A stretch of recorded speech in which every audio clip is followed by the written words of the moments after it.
Voisitko sinä olla se seuraava jatkaja tälle hankkeelle Suomessa, sillä viime vuonna me oltiin Suomessa ensimmäistä kertaa.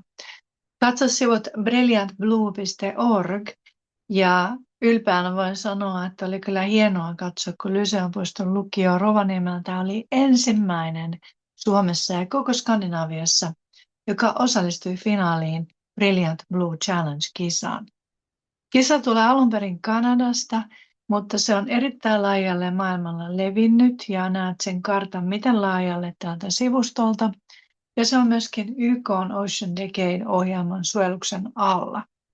Eli tosi mielenkiintoinen mahdollisuus nuorelle tekijälle, joka lähtisi vetämään tätä hanketta Suomessa 27. Mutta jos osaamista löytyy, niin se kannattaa levittää myöskin Ruotsiin, Norjaan ja muihin Pohjoismaihin. Otathan siis yhteyttä brilliantblue.org-sivuilla oleviin sähköposteihin tai minulle. Minut löytää Instagramista Finland Brilliant Blue Challenge ja minun nimeni on Sinikunnas. Minut tunnetaan kulttuuritoimijana Suomessa, mutta myöskin erittäin vannoutuneena mertensuojelun puolesta puhujana ja on ollut tosi upea edustaa Suomessa Brilliant Blue Challenge -kisa.